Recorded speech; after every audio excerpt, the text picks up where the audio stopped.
taking on the one and only Fabiano Caruana. Two of the best classical players in the world of chess clash each other over the board in a classical game. What could be more exciting than that for the purists out there?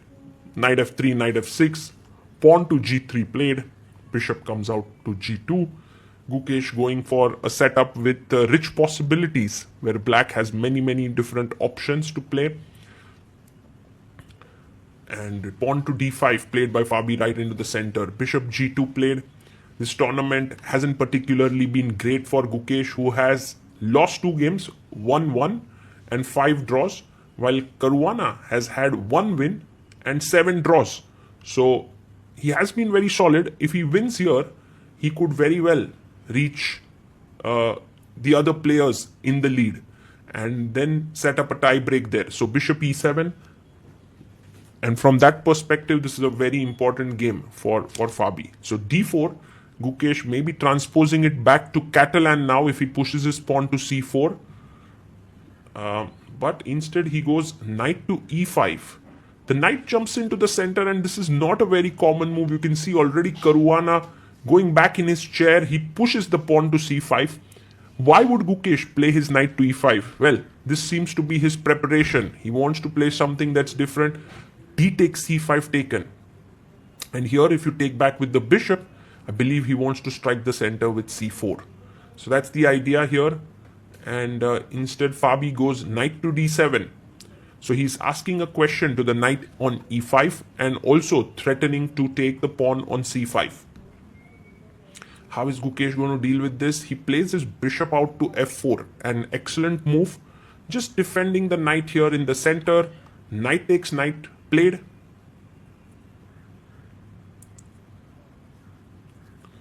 Bishop takes on e5. And now I think it's time to take this pawn. No, he actually goes knight d7. And maybe pd6 is possible. But instead Gukesh goes bishop c3. And the speed at which he's playing shows that this is all his preparation. Bishop takes on c5. And guys, now pawn to e4 is what Gukesh would most likely do here. Yes, he plays it, pawn to e4.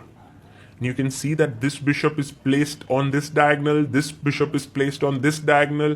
Black has to tread carefully here in the opening because Gukesh is well prepared, and at the same time this does look a little bit of a scary position. He takes the pawn, and black has to figure out the question of the bishop on c8. If he doesn't activate that bishop, he would get into trouble. Now this bishop is looking here as well as on b7, knight f6 played. I don't think you want to trade queens because that brings the rook on the open file. So Gukesh, after a small think here for 10 minutes or so, goes bishop f3. And I guess he's stopping knight g4 ideas in the future. Queen e7, Fabi wants to keep the queens on the board and goes queen e7 with the idea of rook b8, rook d8, maybe rook b8, b6, bb7 also on the cards. Queen comes up to e2. Till the bishop on c8 doesn't develop, white will have a small edge. b7 will be under pressure. He goes rook e8. A very interesting move here. Maybe he's aiming for e5, e4. Do you think so? And Gukesh is like, sorry Fabi, I'm not allowing you to go e5 because that would, activate your bishop here. So knight to d5 played by Fabi. He's okay with take and this position because it opens up his bishop, and bishop goes to d2. So Gukesh keeping the pieces on the board. Now maybe c4 in the air, a3, b4 expansion there, knight b4 played. Caruana attacks the pawn on c2. A good idea is to trade, but he goes bishop c1. Oh, look at Gukesh. So ambitious here. This bishop, by the way, on c1 went to f4, went to e5, went to c3, went to d2, went to c1. Pawn comes up to c3. Now attacking the knight on b4. And knight comes back to d5.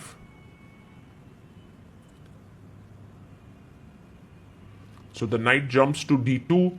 He's angling to go to e4, knight b3 here. This pawn to b6. And the bishop intends to come out to a6 to attack here. Knight e4 played. And Fabi actually has managed to get his bishop out there, which is very, very nice. A good move, bishop a6. And now queen to c2 is met with rook a c8. Just taking the rook out from this diagonal. Well, can Gukesh chop off the bishop? Yes, he takes. And now he has the bishop pair. And also the d3 square is weak, but the knight is no way jumping there. Can we say that Gukesh has a small edge here? The only thing against it is that this bishop doesn't have great squares to go to. Oh, he plays bishop e3 finally, but now he can take here with the knight. And Fabi takes knight takes e3, rook takes e3. And we have the same color bishop position. Caruana has these two pawns here, and Gukesh has a majority on the queen side. White has a majority in the center.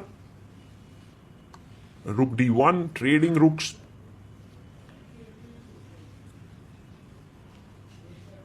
And now g6 played just so that the king has a luft. There are no back rank issues. Maybe rook e1 back seems like a good idea here. He goes pawn to b3. And rook takes rook. Queen takes rook.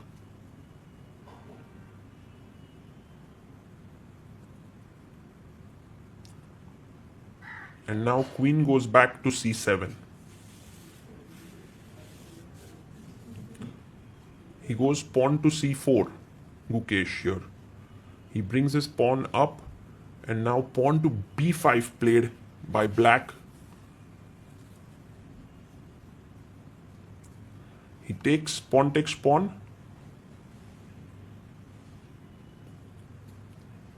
And who's really making progress here is a big question. Is it white, who now has 2 versus 1? Is it black, who is very well placed? With his pieces, h4 by Gukesh.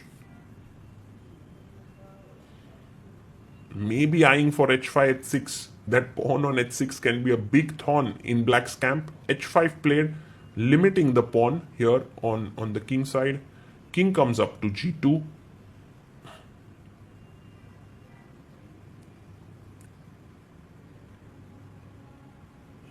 And rook comes up to d8 to attack the queen. Gukesh's queen has to find a good square because the bishop has taken away this square, the queen has taken away this square. It goes queen e1, but doesn't this allow queen c2? That does look scary, yeah, queen c2, but then the pawn hangs here, so can't do that. Bishop c6 played, trading another pair of pieces. Queen e2.